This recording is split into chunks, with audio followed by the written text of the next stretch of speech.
Bonjour à tous, je suis ravie de vous accueillir aujourd'hui dans le cadre de ce premier cours, de cette première présentation du cours de contentieux financier. Il s'agit d'un cours qui est dispensé au sein du Master 1 Droit public de l'Université de Lille, de la faculté de droit, cours dans lequel nous étudions notamment les compétences détenues par ces juridictions financières qui seront essentielles pour nous, compétences de la Cour des comptes, compétences des chambres régionales et territoriales des comptes et compétences de la Cour de discipline budgétaire et financière. Ces juridictions administratives spécialisées seront effectivement notre point d'ancrage sur les différentes thématiques qui seront évoquées à la suite de cette première vidéo, différentes thématiques qui vont nous permettre de distinguer les compétences juridictionnelles détenues par la Cour des comptes, les CRTC et la Cour de discipline budgétaire et financière, des compétences non juridictionnelles que détiennent la Cour des comptes et les CRTC. Attention, première précision, la CDBF, la Cour de discipline budgétaire et financière, ne détient que des compétences juridictionnelles. Si on devait faire un petit parallèle, on ferait un parallèle avec le Conseil d'État que vous avez étudié par ailleurs. On vous explique que le Conseil d'État a une double casquette, tantôt juge, tantôt conseil du gouvernement, c'est dans son nom, Conseil d'État. Eh bien c'est exactement la même chose pour la Cour des comptes et les CRTC. Elles sont tantôt juges et tantôt elles exercent une activité que l'on va qualifier d'ordre administratif. Alors, cette première séance sera entièrement dédiée à cette présentation générale de ces juridictions parce qu'il s'agira effectivement du fonds de commerce principal de ce cours. Pour nous alimenter et nous accompagner tout au long du semestre, un premier conseil à vous donner, suivre leur actualité. Et pour les suivre, vous abonner au bon flux d'informations. Le premier flux d'informations important, c'est le compte Twitter de la Cour des comptes. Il est régulièrement alimenté et il vous permet notamment de suivre l'activité non juridictionnelle de la Cour des comptes. Autre fil d'information important, la Cour des comptes détient également une page sur Facebook, sur le réseau Facebook. Il est intéressant également de vous y abonner pour y trouver le complément d'informations utiles pour actualiser le cours et puis surtout illustrer le cours au-delà des exemples que je vous donnerai dans le cadre de nos différentes séances. Alors, pour suivre la progression du cours, vous pouvez prendre comme moi sous les yeux le plan qui va retenir notre attention durant nos différentes séances. Dans le cadre de la plateforme qui est mise à votre disposition sur l'Université de Lille, vous trouverez ce plan écrit donc qui vous permettra de vous piloter. Ce plan sera accompagné régulièrement d'un certain nombre de renvois justement aux vidéos qui sont mises à votre disposition sur cette chaîne YouTube et qui vous permettront alors soit de revoir des éléments que nous avons pu voir en cours en présentiel, soit de compléter des informations que je n'ai pas forcément voulu détailler dans le cadre du cours et pour lesquelles je vous renvoie à la vidéo correspondante. Alors, lorsque cette présentation générale aura eu lieu, nous nous engagerons ensuite sur une présentation, dans les premières séances qui vont suivre, une présentation des compétences juridictionnelles de la Cour des comptes et des CRTC. Si vous avez le plan sous les yeux, vous voyez que plusieurs thématiques vont nous retenir. Une première thématique sera consacrée au jugement des comptes des comptables publics, puisque c'est effectivement le rôle premier de la Cour des comptes et des CRTC. Elles doivent juger les comptes des comptables publics. Il s'agira donc d'étudier les notions essentielles, ces notions de comptable public. Qu'est-ce qu'un comptable public? Quel est son rôle? Quelles sont ses compétences? Quelles sont ses responsabilités? Également, notion d'ordonnateur, c'est-à-dire celui qui au sein de l'administration dispose d'un pouvoir de décision en matière budgétaire. L'ordonnateur, vous le connaissez bien, c'est le maire, c'est le préfet, c'est le ministre, c'est le président d'un établissement public administratif. Cet ordonnateur va avoir également des compétences et va devoir gérer en lien avec le comptable public l'emploi des fonds qui lui sont dédiés. Ce jugement des comptes des comptables publics, on le verra, a fait l'objet de réformes relativement récentes sur le sujet, c'est-à-dire que le régime de responsabilité des comptables publics n'est plus tout à fait celui qui s'appliquait il y a encore une quinzaine d'années. Il s'agira de comprendre pourquoi on a eu cette évolution législative et surtout comment finalement est sanctionnée la responsabilité du comptable, responsabilité bien particulière au sein de la fonction publique, puisqu'il doit s'assurer que ses comptes sont bien réguliers et il doit s'en justifier devant le juge des comptes, soit la Cour des comptes, soit la chambre régionale ou la chambre territoriale des comptes concernée. On verra également dans le déroulé des différentes séances que la responsabilité du comptable peut être atténuée. Il existe en effet des modalités dans le courant de la procédure d'examen qui vont permettre tout à la fois au comptable de bénéficier d'une atténuation a priori de sa responsabilité. On parlera à ce moment-là d'admission en non-valeur, on parlera du pouvoir de réquisition de l'ordonnateur, on parlera également des circonstances de force majeure, mais également la possibilité a posteriori, alors que le comptable a été sanctionné, de pouvoir bénéficier d'une remise gracieuse qui peut lui être accordée par le ministre. On verra également, séance qui a toujours beaucoup de succès, les hypothèses au terme desquelles de l'argent public peut finalement être détourné en termes d'emploi. Il est question effectivement de détournement de fonds publics, il est question de grandes affaires dont vous voyez passer les traces au sein de l'actualité,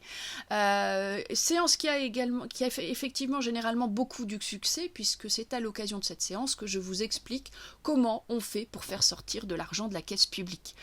Bien évidemment illégalement, donc non autorisé et bien évidemment lourdement sanctionné. Mais pour pouvoir combattre effectivement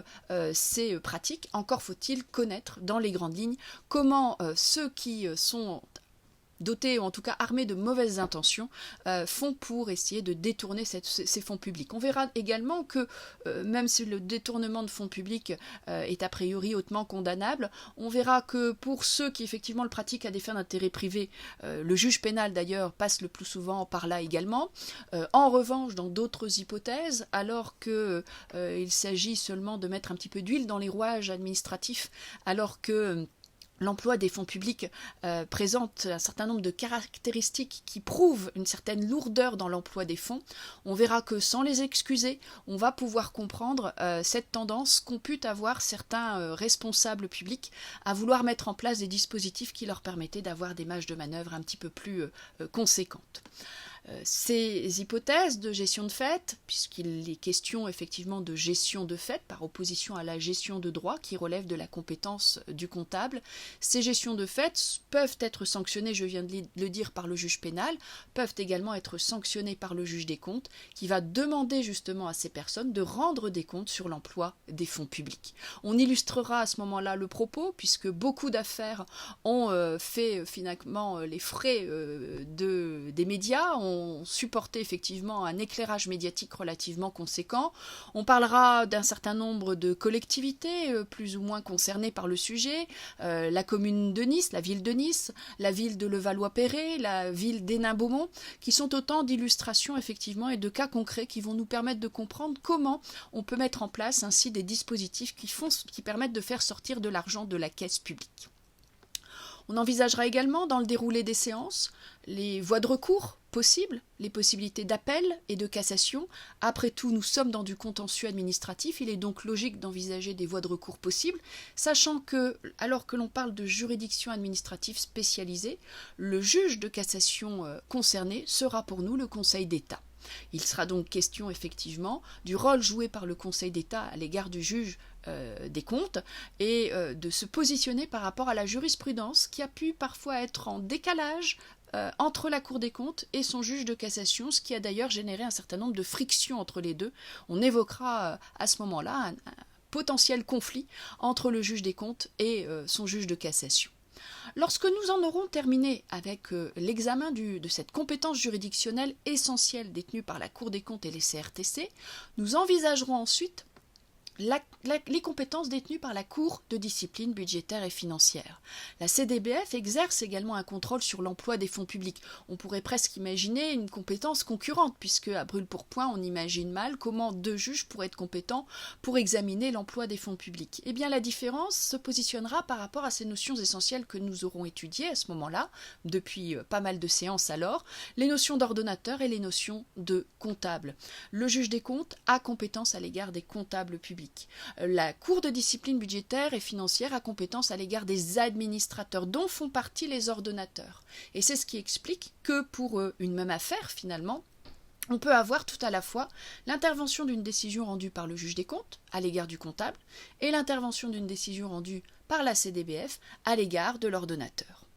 Nous étudierons donc les compétences détenues par cette Cour de discipline budgétaire et financière, nous étudierons les raisons pour lesquelles elle a été créée en 1948, et surtout nous ferons à ce moment-là déjà un constat, le constat d'une juridiction qui a longtemps très mal fonctionné, qui fonctionne encore très difficilement, même si le procureur général actuel, la procureure générale actuelle entend améliorer effectivement l'existant. Il faudra garder en tête que pendant un bon nombre d'années, la moyenne d'intervention de la CDBF, c'était à peu de choses près 4 arrêts par an.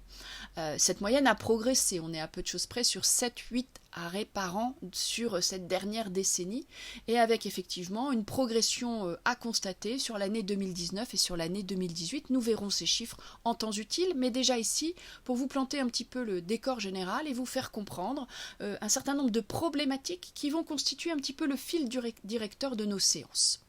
Lorsque nous aurons étudié les compétences de la CDBF, le moment sera venu à ce moment-là d'envisager les missions non juridictionnelles détenues par la Cour des comptes.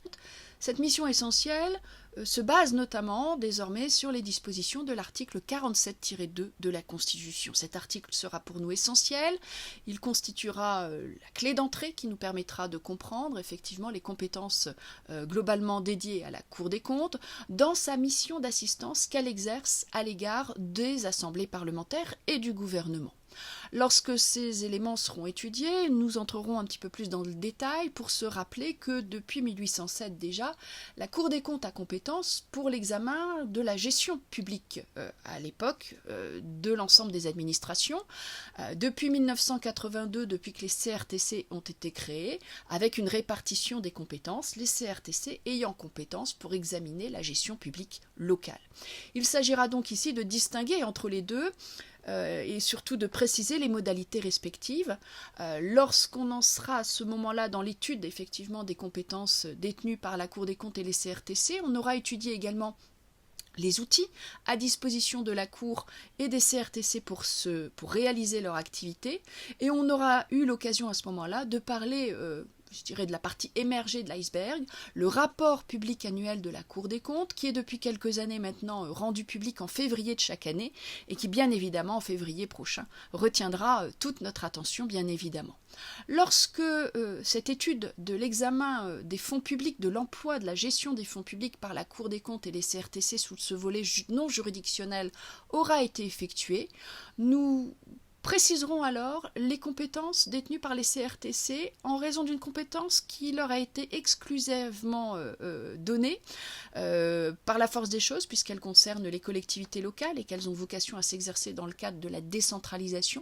Il s'agit du contrôle budgétaire exercé par les chambres régionales et territoriales des comptes,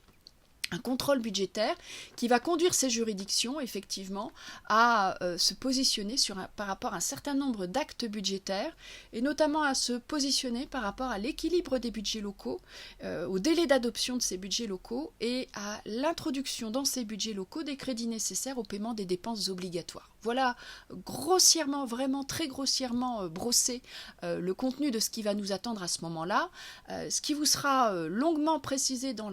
l'épisode à venir, où nous allons faire une présentation générale sous forme de tableau de ces juridictions, de manière assez séquencée pour justement bien distinguer les choses, et avec toujours un fil directeur qui va retenir notre attention,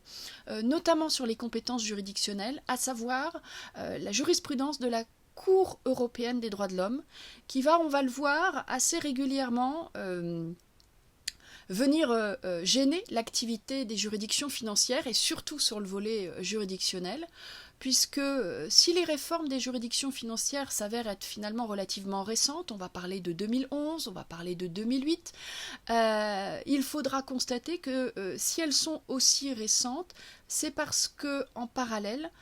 un certain nombre de contentieux ont été portés jusque devant la Cour européenne des droits de l'homme, que la France a, tant que faire se peut, tenté de résister aux jurisprudences et aux décisions rendues par la CEDH, et que finalement, mise au pied du mur, on le verra, c'était en avril 2006, mise au pied du mur, la France a finalement été contrainte de faire évoluer ses textes, et de manière totalement bénéfique, puisque finalement ça a permis d'envisager d'autres réformes qui ont permis de faire évoluer de manière très significative, notamment le jugement des comptes des comptables publics. Donc un petit fil rouge, un petit fil directeur qui va retenir notre attention durant ces différentes séances, attirer votre attention. Chaque fois, je ferai une petite tonalité particulière dans la vidéo pour que vous fassiez le lien avec ce fil rouge, de manière à ce que lorsque nous ferons une séance de conclusion sur le sujet, il sera finalement assez facile de rassembler les différents morceaux de puzzle que je vous aurai éparpillés durant les différentes séances et de faire une conclusion générale qui nous permettra de comprendre pourquoi il y a eu cette réforme des juridictions financières, un petit peu sous format de patchwork sur un certain nombre d'années, mais qui a conduit à ce qu'aujourd'hui, on ne juge plus les comptes des comptables publics comme on le faisait il y a 15 ou 20 ans, et on a également évolué sur la mission d'assistance exercée par la Cour des comptes. Alors on a déjà évolué en 2001 avec la LOLF. On n'oubliera pas la LOLF, bien évidemment. La LOLF va nous être également très utile pour comprendre le rôle que peut jouer la Cour des comptes depuis que ce texte organique a été adopté. Et surtout de comprendre qu'avec la réforme constitutionnelle de 2008, ce fameux article 47-2 a été introduit dans la Constitution et a donné un fondement constitutionnel beaucoup plus amplifié à cette mission, à ce volet des compétences non juridictionnelles détenues par la Cour des comptes. Lorsque nous en serons arrivés là, nous en serons quasiment à la fin de nos épisodes, à la fin de nos séances. Il sera à ce moment-là largement temps de conclure d'une manière générale, de faire un bilan sur les réformes, synthèse générale, alors que ça là aura été éparpillé dans les différentes séances, donc de faire un petit peu un bilan général de ces réformes engagées et surtout d'envisager les réformes à venir parce que ce sujet est éminemment d'actualité. Pour ceux qui me suivent déjà en cours, vous savez que moi-même je vous propose un certain nombre de fils rouges, notamment au travers de mon compte Twitter et de ma page Facebook. L'idée effectivement c'est de faire le lien avec tout ça, de pouvoir vous donner l'ensemble des indications qui vont vous permettre de comprendre qu'effectivement on est sur un sujet hautement d'actualité, avec des projets de réforme qui sont dans les cartons et qui pourraient conduire finalement à ce qu'un certain nombre d'éléments que je vous ai donnés dans le cadre de séances soient très rapidement obsolètes et à actualiser assez rapidement. Donc bien évidemment, lorsque ce sera nécessaire, je vous mettrai quelques vidéos d'actualité sur le sujet pour vous éclairer et mettre à jour les vidéos que je n'aurai pas encore pris la peine de corriger en fonction. Mais ceci vous permettra effectivement de voir dans quelle mesure cette matière vit très fortement sur la base effectivement de la jurisprudence de la Cour des comptes, de la CDBF, sur la base de la jurisprudence également des chambres régionales et territoriales des comptes. Donc voilà, lorsqu'on en sera arrivé là, on sera arrivé au bout effectivement de nos séances et j'espère qu'effectivement au terme de nos séances, lorsque je tirerai effectivement la sonnerie de fin de ce cours, eh bien vous aurez compris que beaucoup d'éléments que je vous aurai donnés dans le cadre de ce cours finalement vont révéler un certain nombre d'insatisfactions, en tout cas une certaine frustration, puisque à ce stade et au jour où j'enregistre cette vidéo, un certain nombre des éléments que je vais vous décrire ne fonctionnent pas. Le constat globalement que l'on pourrait tirer de l'activité des juridictions financières, c'est qu'il y a énormément de progrès à réaliser pour que les juridictions financières livrent leur pleine potentialité. Beaucoup d'efforts ont déjà été faits, les réformes de 2011, de 2008 en témoignent. Mais malheureusement, il reste encore beaucoup à faire, en espérant que dans les mois qui viennent, quand je vous parle d'actualité, je vous parle en mois, que dans les mois qui viennent, un certain nombre d'éléments puissent ressortir de manière assez positive d'un certain nombre de projets qui ont été initiés, et notamment d'une mission qui a été confiée par le ministère chargé des comptes publics, par son ministre, Gérald Darmanin, à Jean Bassère, l'actuel directeur général de Pôle emploi, qui a longtemps été directeur général de la comptabilité publique, qui a également dirigé l'inspection générale des finances, et à qui on a demandé de se pencher sur la possible évolution du régime de responsabilité des comptables publics et plus largement du régime de responsabilité des gestionnaires publics. En parallèle, cette mission a également été confiée à un universitaire, ou plutôt devrais-je dire une universitaire, puisque c'est moi-même qui ai été sollicité effectivement par le gouvernement, et en particulier par Gérald Darmanin, pour formuler un certain nombre de propositions basées notamment sur une étude, analyse comparée, notamment analyse comparée au niveau européen, pour voir comment les autres pays européens s'organisent pour engager, pour mettre en place un dispositif de responsabilité des gestionnaires publics, pour pouvoir s'en inspirer, en tirer le meilleur parti et formuler un certain nombre de propositions. Cette mission fera l'objet également d'une vidéo en temps utile, dans laquelle seront récapitulées tout à la fois mes propres propositions et celles de Jean Bassère, de manière effectivement à alimenter le débat sur les perspectives prochaines de réforme des juridictions financières et en particulier de ces compétences juridictionnelles détenues par la Cour des comptes, les CRTC et la Cour de discipline budgétaire et financière. Voilà, j'en ai terminé avec cette présentation générale que j'ai essayé de faire rapidement. L'idée, bien sûr, c'est à chaque fois de faire des vidéos qui durent à peu près une vingtaine de minutes. Il faut savoir que généralement, cette présentation en cours se fait sur un temps relativement plus long. Donc, j'ai vraiment essayé de compresser le plus possible ces informations pour pouvoir vous donner l'essentiel sur le sujet. Il me reste à traiter, mais ça fera l'objet d'une vidéo à venir, et qui suit, une présentation des indications bibliographiques, les ouvrages, les manuels, les chroniques, les articles qui peuvent vous accompagner pour illustrer un petit peu le cours et ce séminaire, ainsi que les vidéos qui sont ainsi mises à votre disposition. Voilà, à tout de suite.